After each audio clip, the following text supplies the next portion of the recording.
Good morning everybody and welcome back to episode 144 of Enter Crypto, where twice a day I keep you informed and fully up to date on all things crypto. If that sounds like something you'd be interested in, then subscribe to my channel. I put out a new video every 12 hours. So the story of the morning is from an article that I have found in BBC News' Asia section of all things. I don't know why it's in their Asia section, we'll probably find out later. But it's titled "Luxury Rehab Centres Now Offer Therapy for Crypto Addiction." So I haven't actually read this article yet, but I imagine it'd be quite comical, although it's not supposed to be comical. So let's jump in. This article is written by Kelly. I apologise, Kelly, I can't pronounce your surname very well. I don't know how to do that, so I'll just call it Kelly NG. So there was a time when Don was pouring up to $200,000 or £164,000 every week into cryptocurrency trades. He slept fitfully and would be up in the wee hours to monitor prices and his portfolio balance. I break into a sweat before going on long-haul flights, as I would not be able to access the internet, he said. Don works in a company that processes central bank digital currency transactions, otherwise known as CBDCs. If you've been watching my channel for any length of time, you'll know we've done loads on CBDCs and the risks that come with them. He did not want to use his real name and wishes to remain anonymous because he fears his comments could spark a backlash from investors. He says he went on a downward spiral in the middle of 2022, and that's when he decided to seek help.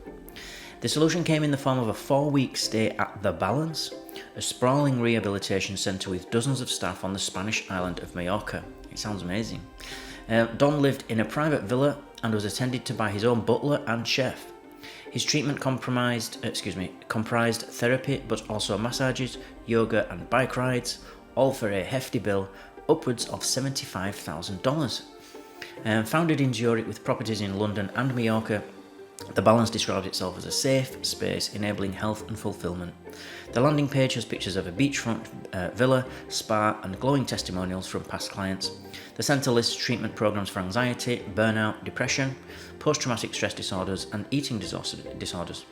Don says it helped him wean off crypto. The pandemic and a volatile crypto market have spurred a trading frenzy in digital currencies, and now luxury rehab centres are cropping up around the world, promising to treat crypto addiction. Most of the rehab centres the BBC has found appear to be of the luxe variety and also offer treatment for other addictions, that's narcotics, alcohol and eating disorders. 3 rehab centres and 2 addiction clinics the BBC contacted said they have received hundreds of related queries in the past 2 years.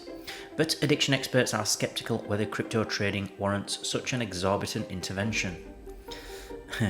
The treatment for crypto addiction is similar to other addictions, says Anna Lemke, a psychiatry professor at Stanford University and chief of the Stanford Addiction Medicine Dual Diagnosis Clinic. It's a biopsychosocial disease, so it requires a biopsychosocial intervention. Medications, in some cases individual and group psychotherapy, changing habits and environment, or implementing healthier replacement activities. But, she adds, the cost is not always justified. Experts like her argue that it's akin to gambling and should be treated as such. They are making money off desperate people, says Leonora, the director of the Centre for Gambling Studies in Rutgers School of Social Work. Whether you are addicted to trading crypto, betting on sports, or playing the lottery, your symptoms and treatment will be largely the same. Like other addictions, treatment for crypto addiction should begin with abstinence and managing withdrawal symptoms, which could include anxiety, irritability, and insomnia. Mrs. Lemke said, no crypto trading or viewing for at least 4 weeks, which gives the brain a chance to reset reward pathways. The withdrawal symptoms are usually time limited and can be managed with emotional support and reassurance that they will eventually go away. In the long run, treatment would also include healthier options for financial investment, she added. Treating crypto addiction is a nascent business, so it doesn't yet require specific certifications. Most of the therapists and rehab centre executives the BBC spoke to described themselves as certified counsellors for mental health and a variety of addictions, from alcohol to substance abuse, gaming and gambling. The centres argue that while crypto addiction has strong parallels with gambling, it is also more addictive. For one, it's more exciting because it's so unstable, and the trades can happen around the clock. Crypto trading has an air of being... just a second, actually. Any gambling website, there are gambling websites in all time zones that will let you gamble at any hour of the day if you choose to. So you can't really... That's not really a differentiator between crypto and gambling. If you can't say that crypto you can do it all around the clock, but gambling you can't. You can. Online you certainly can. Crypto trading has an air of being legitimate, whilst gambling is more talked about as being potentially problematic, said Jan Gibber, the chief exec of Zurich-based rehab centre Paracelsus Recovery. Seeking help is also less common, he adds, because crypto trading is largely unregulated.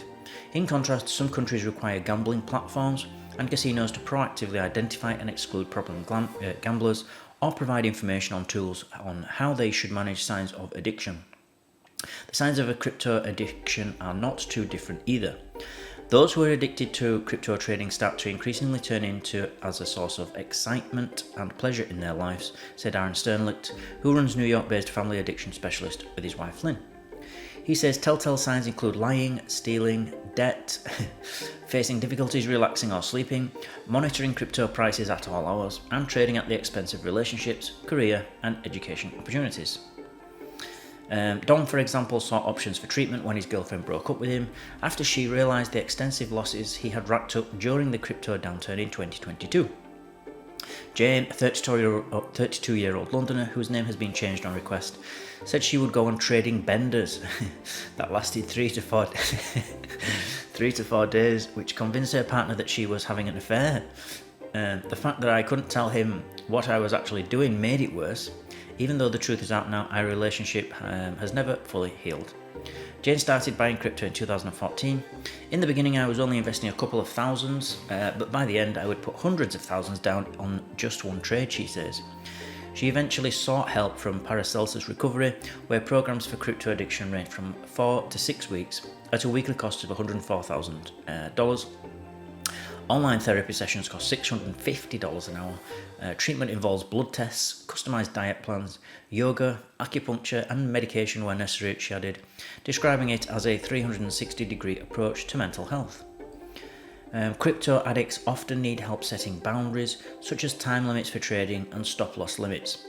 Orders with instructions to close out a position when it reaches a certain price to guard investors against excessive losses. Therapists at the centre help them to set such boundaries, said Abdullah Boulad, Chief Executive Officer and founder of The Balance. But he did add that they do not mandate that clients go cold turkey or require them to completely disconnect from their devices. Crypto addiction, experts say, is also often diagnosed because of other conditions.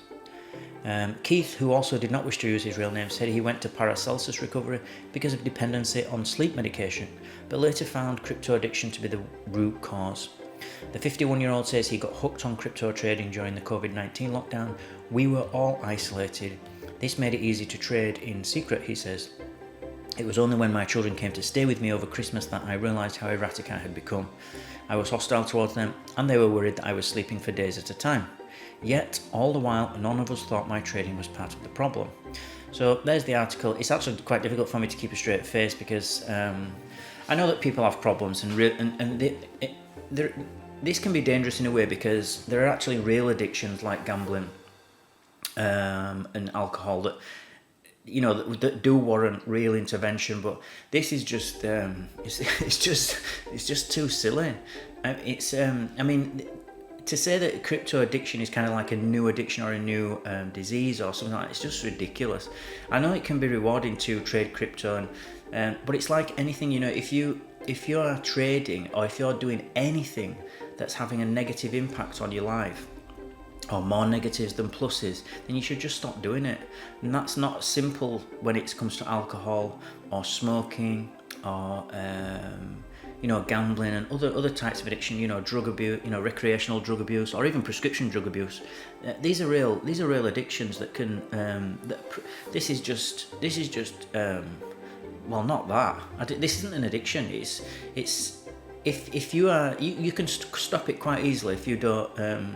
I've been there where you've traded and you stay up through the night, but you know, it doesn't have to be like that. You should be continually learning and seeing that if it gets too stressful, or for example, if it's keeping you up, if you've put a trade on or you've bought something with the hope, you know, of it being an investment, and you all of a sudden you find yourself can't sleep because because of that trade, then it means you're over leveraged.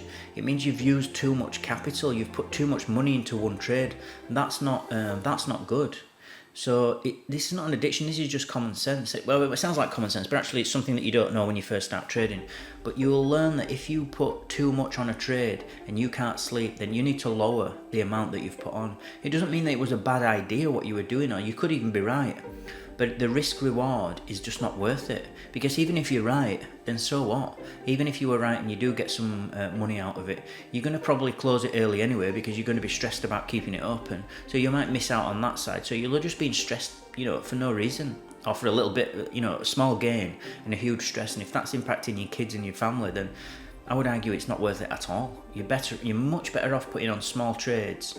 You know, if that means to you $5 or $10 trades, then all power to you. You know, you should be doing those $5 trades while you learn. You don't need to put on $1,000 trade or $5,000 trades here and there.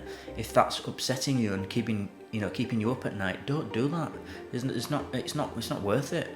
You can build, if you're good and you're disciplined, you can put on $5 trades. And by that I mean one $5 trade that is open for a few days if you like swing trading, or if you like scalping, you know, a few hours or even minutes. Then you'll build up if you're good. You'll know pretty early, and you'll be able to build up a significant amount of money with very little risk. You know, that's the intelligent thing to do. So that if your account blows up and you get liquidated, we get liquidated for $5. Who cares? It doesn't matter to you. You're not gonna lose any sleep at night if your trade could get you blown up through the night and you lose your $5. It just don't matter to you. But you will still get the lesson of learning how to trade. So that's where you want to go. With the risk is very low, but the reward is very high, because you get to learn. And there's really two things, because if you trade in such small amounts of money like $5, the very worst thing that can happen to you is that you lose the money. Okay, it's not good obviously to lose $5, but it's not the end of the world. In fact, most people don't even care if they lost that amount. But there's two positives. One, you might be right and you might actually make money. So a small amount of money, of course, but you might make money. But more importantly, you will be learning about risk management, and you'll also be learning about trading in general, and learning where were you right if you were right, more importantly, where were you wrong if you were wrong. If you do get liquidated and you do get blown up for your $5, you will be able to say, what happened there? What did I get wrong? Because you obviously got something wrong. And so that will teach you then when you're leverage trading, you know, of a notional value of $100,000 maybe, if you get really good, then you will not be worried, because you'll have done it and you'll have built yourself up to that level. Only you know, those that are impatient are trading with ridiculous amounts of money in the beginning. It's just it's not wise to do that at all. So my advice to anybody, it's what I did is to trade very, very small amounts in the beginning, because the upside is massive in that what you'll learn, but the losses are insignificant really. So that's what I've got for you this morning. Thank you everybody for listening and watching. Remember everybody to please subscribe to my channel, join my team, and I'll keep you updated on all things crypto every 12 hours. Smash the like button if you feel you got value from this video, and I'll see you all in 12 hours time.